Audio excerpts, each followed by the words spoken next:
What's up, Silver and Black Nation? The Bat Fry, Kenny Fry here. Welcome to the Silver and Black Lair, LA Kings edition. I'm your host, of course, Bat Fry, Kenny Fry, like I just said. But anyway, so how's everybody doing? I hope everybody had a great Christmas. I did. I see one of my gifts right here that it just came in. I guess it was yesterday. My Anze Kopitar LA Kings jersey. So I have a Kopitar and a Doughty jersey. Doughty's in black, and also the old styles from last year. This is one of those jerseys I guess you see from China. I guess it comes from, I don't know, it's U jersey off of TikTok. It's pretty nice. It looks like decent quality. The stitching's nice and stuff like that. So, I'd recommend it. It's decent. For $40, shit, you can't beat that, man. But anyway, I got a couple comments here before I kick the show off. We got Eileen checking in. What's up, Eileen? I hope you're doing well. I hope you had a great Christmas, Eileen. Actually, I have a Christmas party coming up, so this is going to be a quick show. Going to my brother's house with some family, and we'll be hanging out there.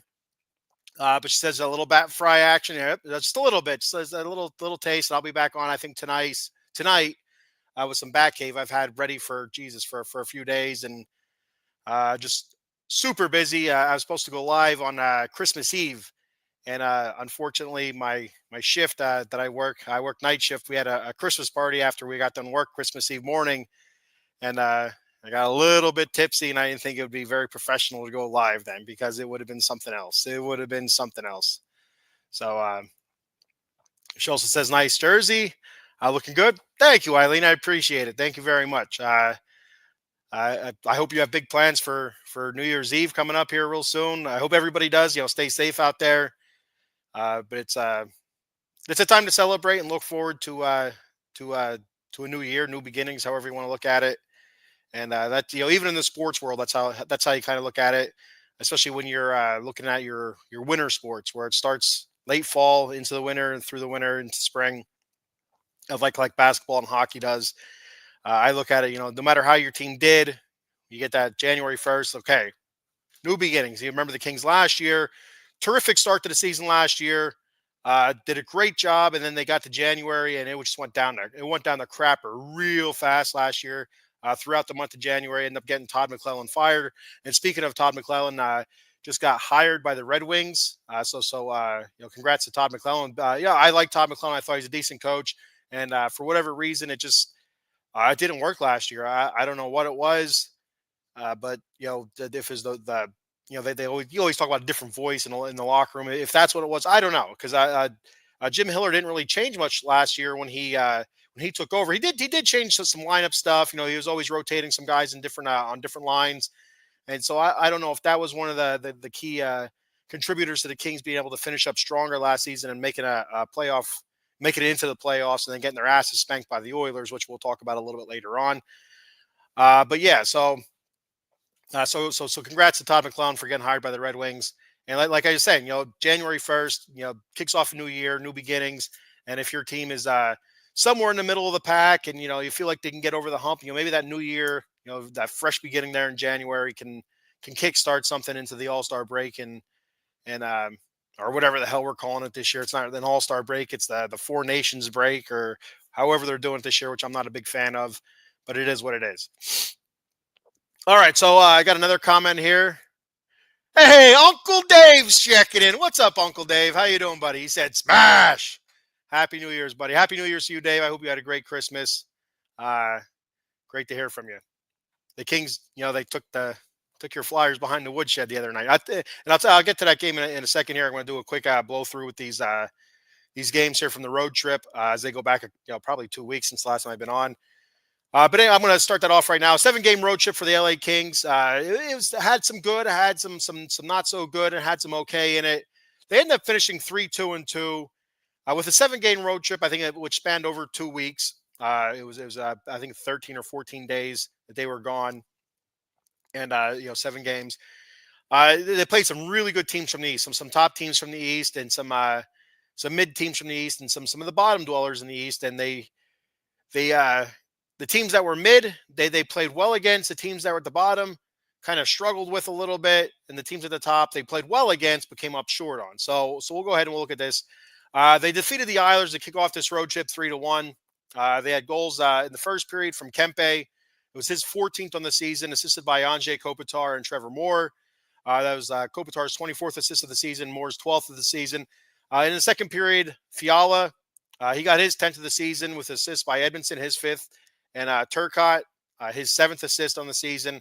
And the scoring was finished off with Mikey Anderson, his fourth of the season, an empty netter, assisted by Anže Kopitar. Darcy Kemper was in goal. He's knocked away 19 of 20 shots, and with a save percentage of 950. And it was a great start to the road trip. The Islanders, kind of one of those mid teams. I wouldn't call them a bottom dweller, but one of those teams they're pushing for a playoff spot. If you remember last year, it was crazy in the East, absolutely nuts. Finishing the East, you had like four teams, going for one playoff spot, and they were just jumping each other the last week or so, week and a half. At one time you had the Flyers in, then it was the Penguins in, then the Islanders were in, then the Capitals were in, then it was back to the Flyers, then it was back to the Capitals. It was crazy. It was a crazy finish last year in the East for some of these teams, and so I don't know if the Islanders are gonna push for a playoff spot against this year, but they're kind of mid. But it was a good start for the Kings. That they looked good, they looked fast, they looked strong, good defense, and a nice win to kick it off. Then they faced the Devils, very good, a high scoring team, the New Jersey Devils, and and I'm a big Frank the Tank fan, New York Mets, right? So Frank the Tank is a Mets fan, and I had Frank the Tank on my other podcast, the Bat Cave. I guess it was last year, or the year before. I listened to him yell and scream about the Mets, and some of the stuff he was 100% right on. Some of the stuff he was way off on, but you gotta give Frank credit where credit's due. He's passionate about his teams, and he's a New Jersey Devils fan.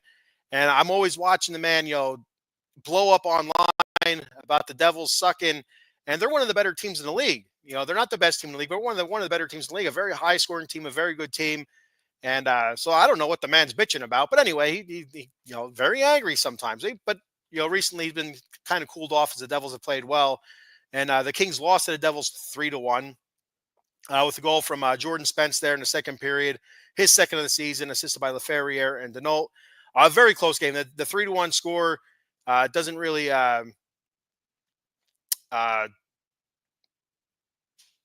explain how the game went. It was a tight game. It was a good physical game, fast. Both goalies were awesome. David Rittich played in that game. He stopped 23 of 26 shots. He did a great job, and it could have been much worse. The Devils, a lot of shots on goal that were big saves, absolutely big saves. And the Kings defense also came up pretty big in some of those spots as well. So and offensively, they had some chances, and post a couple times.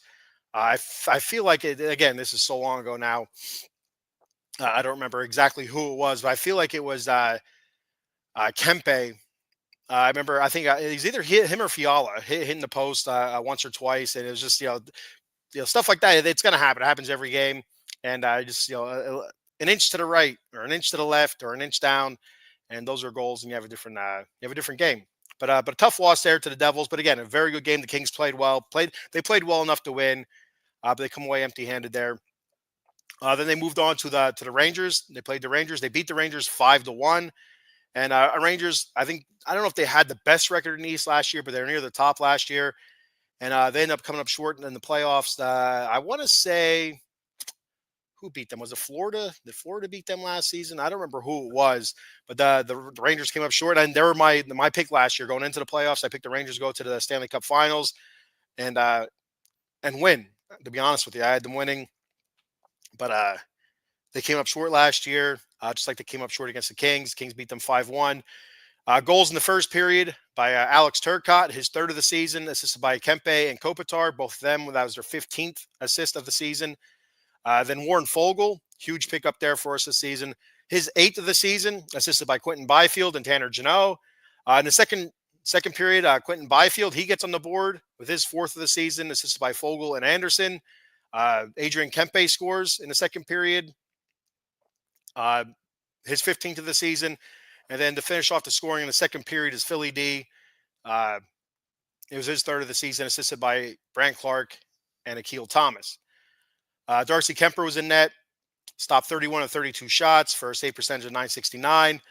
The Kings dominated the Rangers. The third period, If it was a boxing match, you give the third period probably to the Rangers. The Kings were kind of just sitting back and playing defense, just trying to get through the game. A lot more attacking from the Rangers, and but yeah, it was the Kings did a great job there.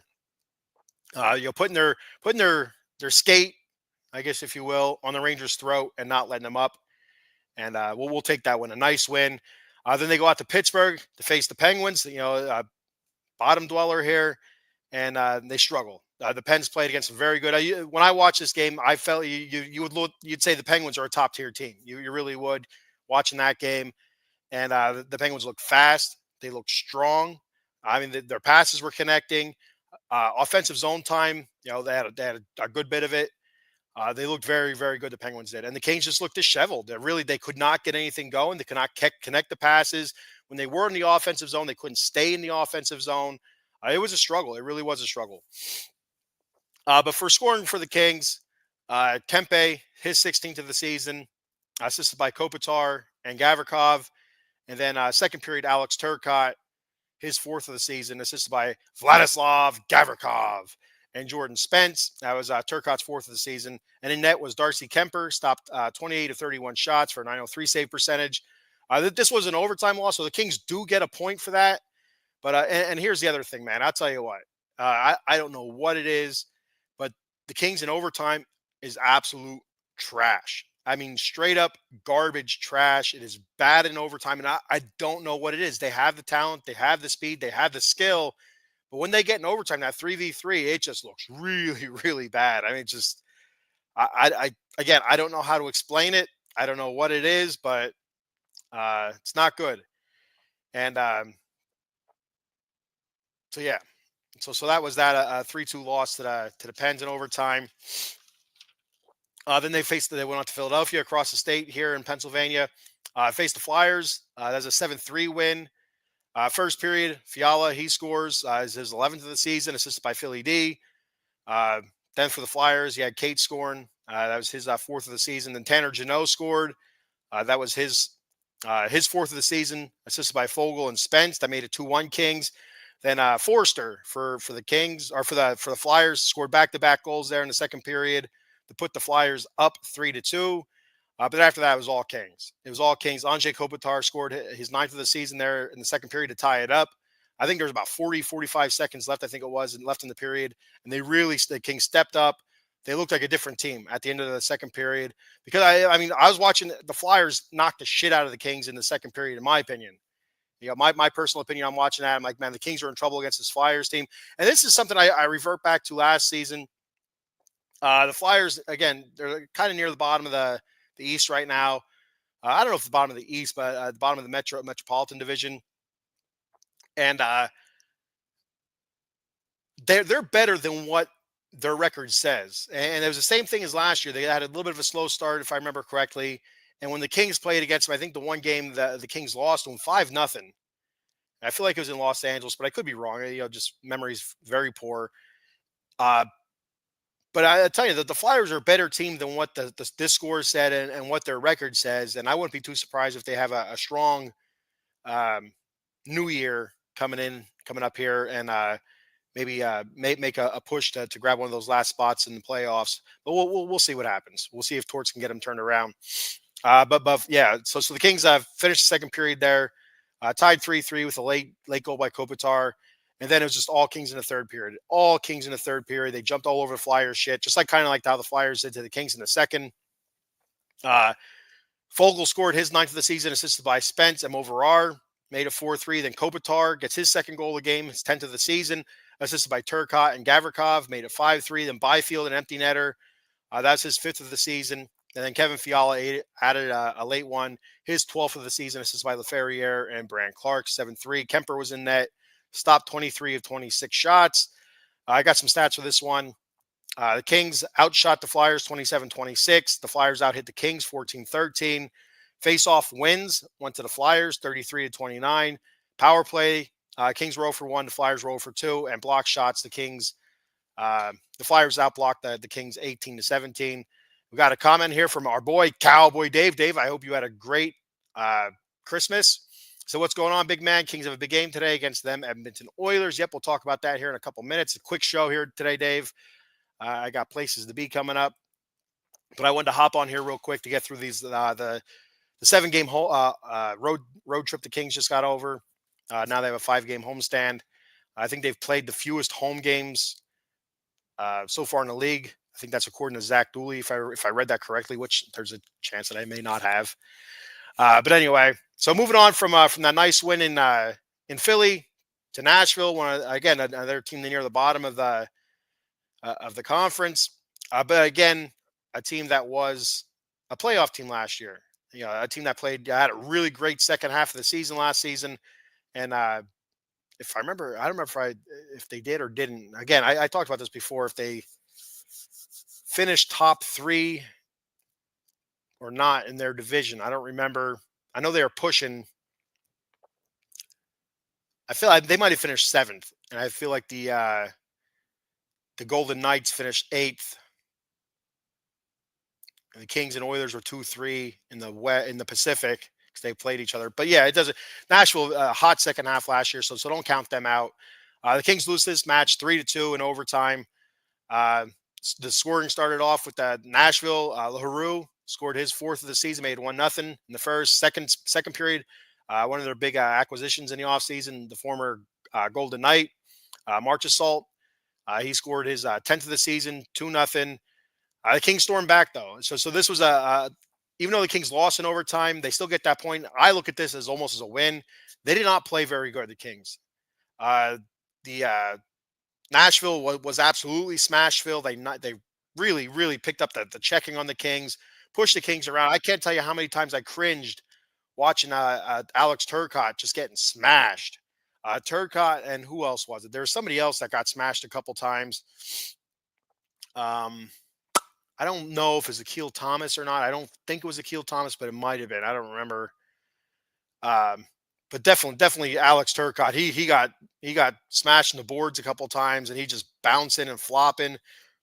But kudos to Turcotte, who's had a long history of injuries, able to get up and continue playing. So that's great because every time he gets hit, you kind of hold your breath, just because of that long injury history. So heading into the third period, Kings were down 2-0. Quentin Byfield scores his 6th of the season, assisted by Fogel, and Gavrikov made it 2-1. It was a nice goal by Byfield. I wish I could remember it. LaFerriere scored his 13th of the season. I want to say that was a deflection, or I could be thinking about another game. But that was assisted by Denault and Edmondson. That made it 2-2. And then heading into overtime again, the Kings stinking overtime. It just, they make it to overtime like, okay, we got a point. That they just kind of, the game's going to be over here within the next 5 minutes. Just because they just look bad. If I remember correctly, they turned it over in overtime. Was it Gavrikov? I feel like it was Gavrikov turned it over in overtime, and yeah, that was it. Blankenberg, he scored the game-winning goal there. It was his first of the season, and that made it a 3-2 win for Nashville. Darcy Kemper again started in net, stopped 23 of 26 shots. A couple stats from this game. Shots, the Kings were outshot 26-24. Hits, again, huge disparity here, 24-12 goes to Nashville. Face-offs 1, 24-22 goes to Nashville. Power play, Kings were 0 for 1, Nashville was 0 for 2. And block shots, each team had 9. And again, I look at this as almost as a win. The Kings were dominated at least for the first 2 periods of that game. And to come away with a point, I think was big. I think it was very big. And to come away with Alex Turcotte's head still on his shoulders, good. So then we finish up this long road trip with the best team in the league, I guess it would be, the Washington Capitals.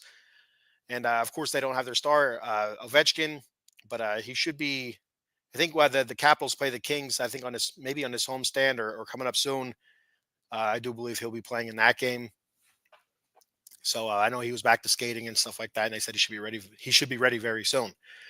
But the Kings lose this game to the Caps 3-1, and again another very good game against the top team. Kings just come up short on it. In the first period, Protas scored for the Caps. It's his 13th of the season. Kevin Fiala scored his 13th of the season. In the second period, a power play goal. The Kings' first power play goal on the road trip. I think they were 1 for 14 or 1 for 15. Assisted by Adrian Kempe and Brant Clark. This was a great power play goal. It was a nice give and go. They were able to cycle it around really fast. It went to Fiala to Kempe, then um, uh, back to Fiala, and he was able to one time it in. Again, great job there uh, on the power play.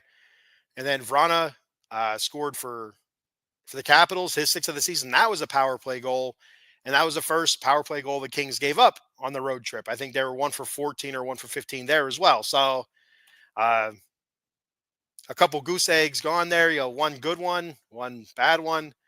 You don't want your team being 1 for 14 or 1 for 15 on the power play, but you do want them 1 for 15 or 1 for 14 on the penalty kill. You'll take that any day of the week.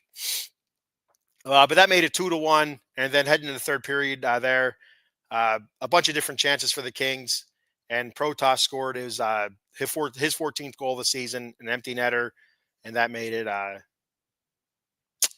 3-1 Capitals. So yeah, but going back to those goals, it's just a little bit unfortunate, some unlucky bounces there for the Kings. That original goal by Protas in the first period, Turcotte was trying to clear the puck along the boards and snapped his stick. When you first look at it, it looked like he broke his stick after he tried clearing it, after he kind of whiffed on it.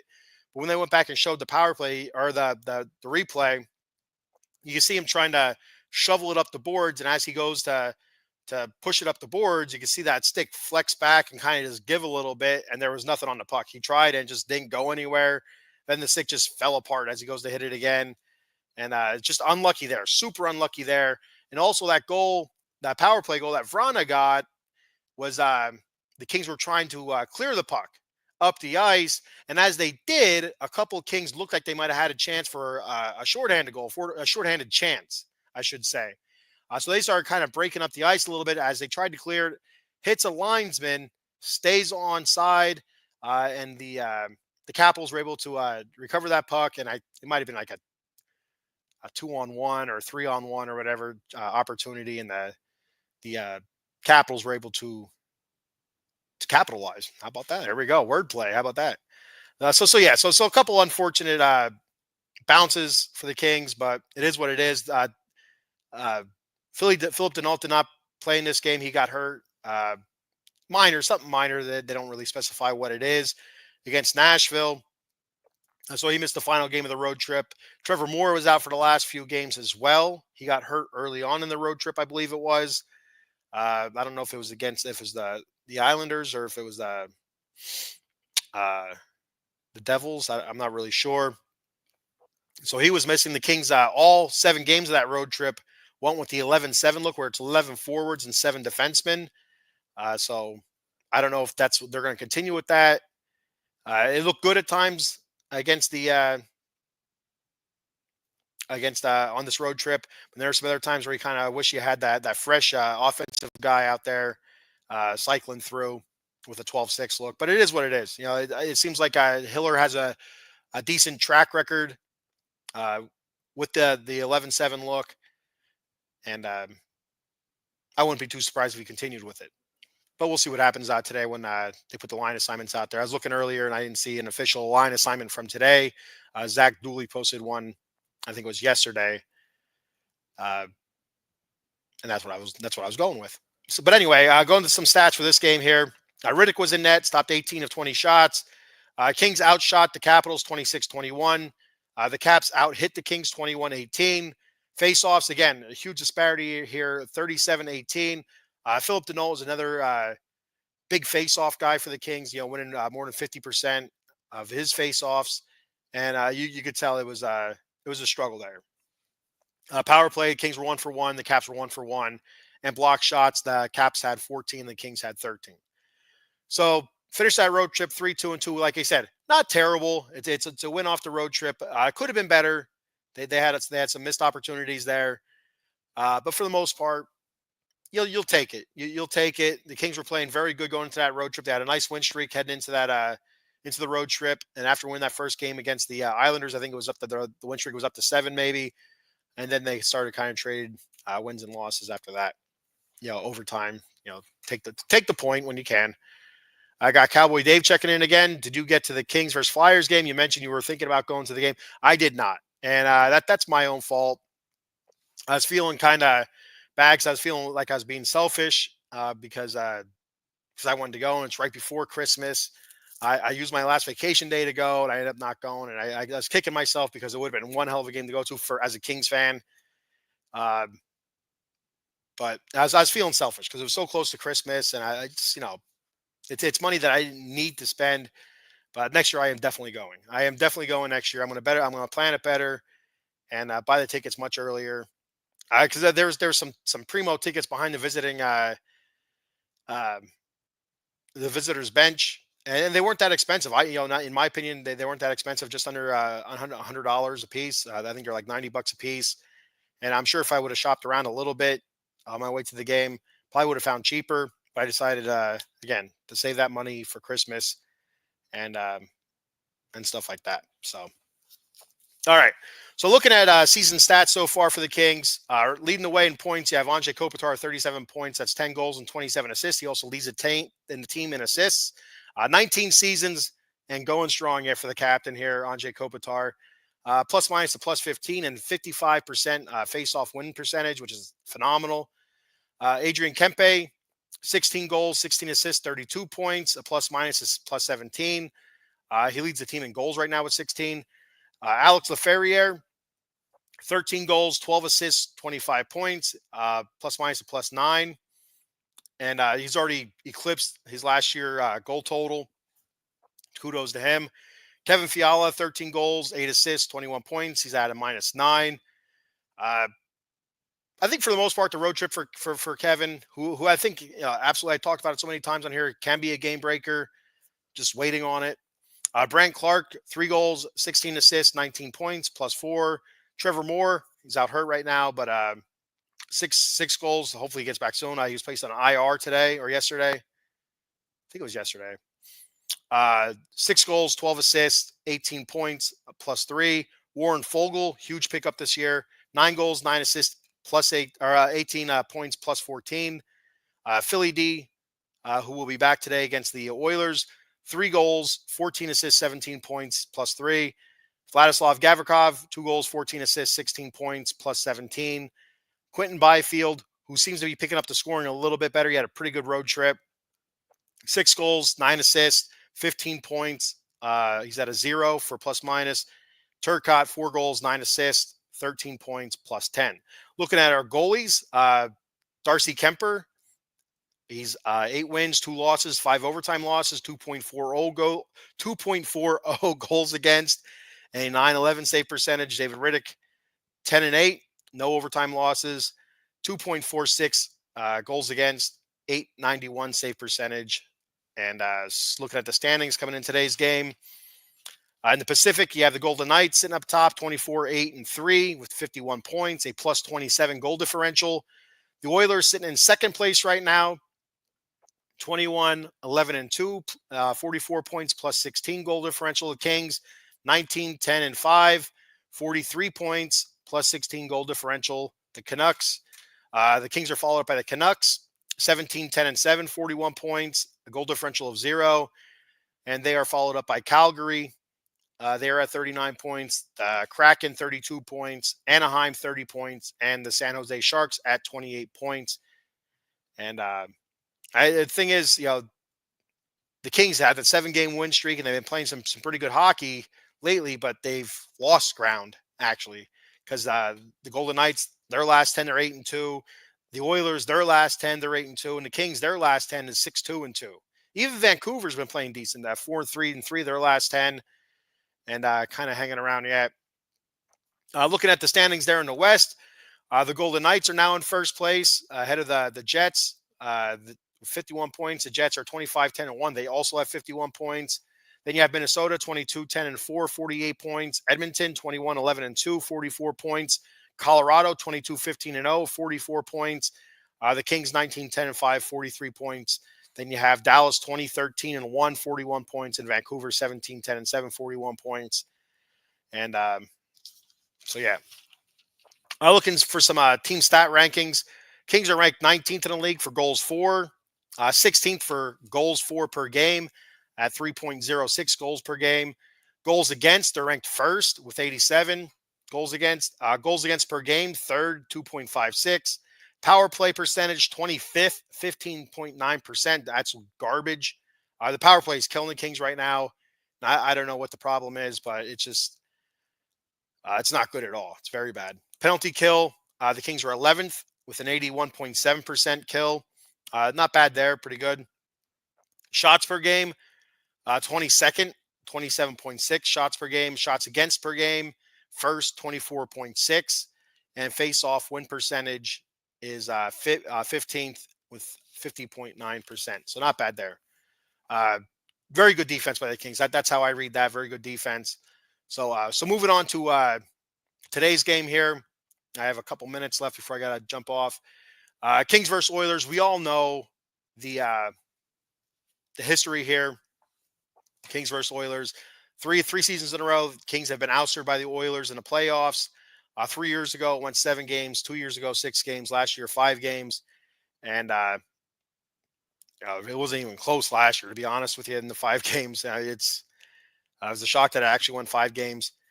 And the way it's going right now, if the season were to end today, they'd be playing each other again, first round of the playoffs again, 4 years in a row. And it just seems like it's inevitable almost.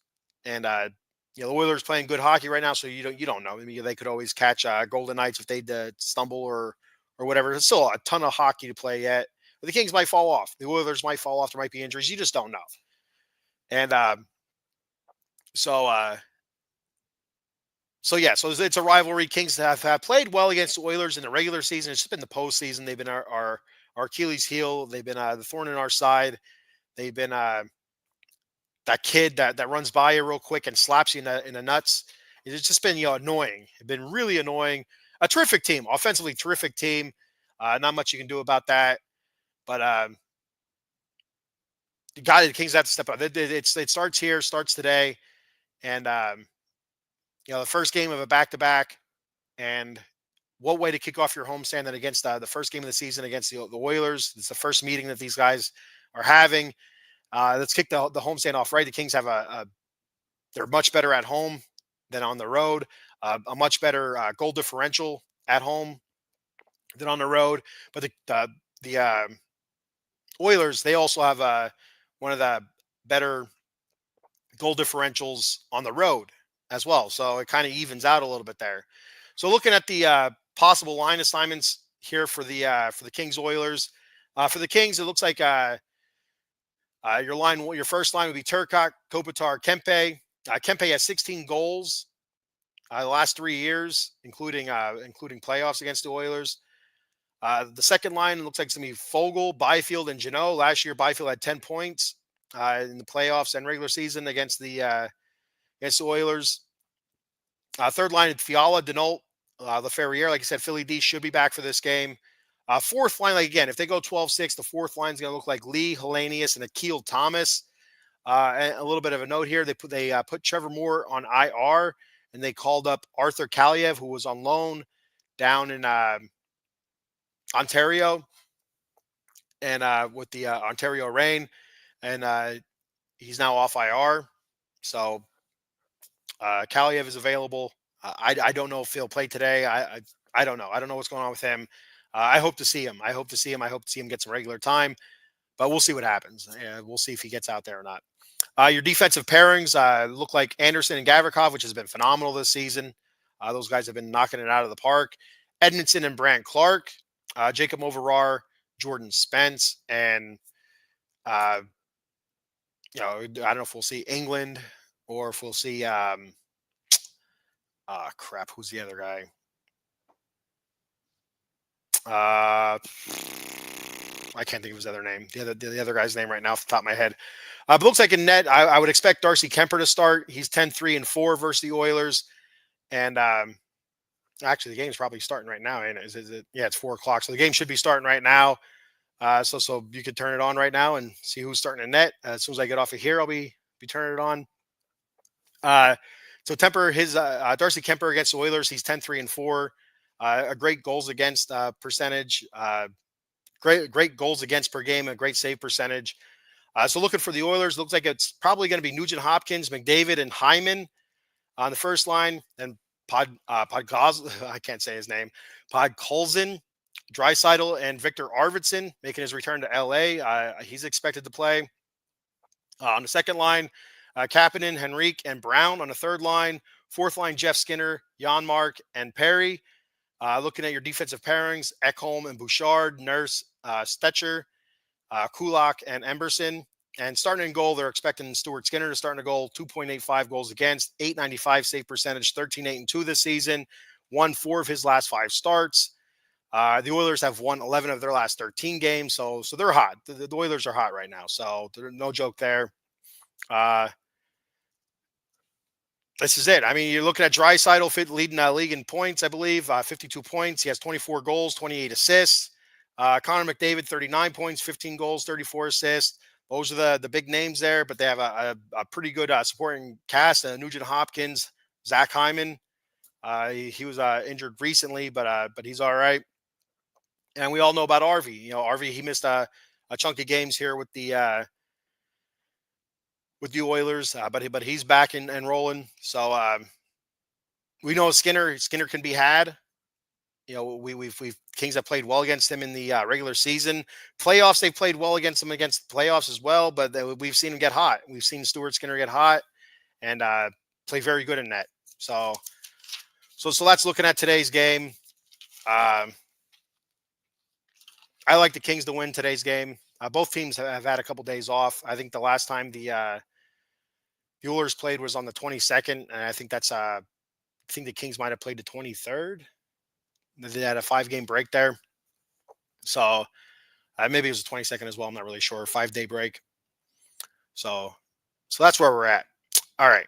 So I'm going to hop off, turn the Kings on. If you're still watching, I hope you're a Kings fan, or maybe you're just a fan of my beautiful mug. I'm not really sure. But thank you very much for checking the show out. Thank you for the comments out there.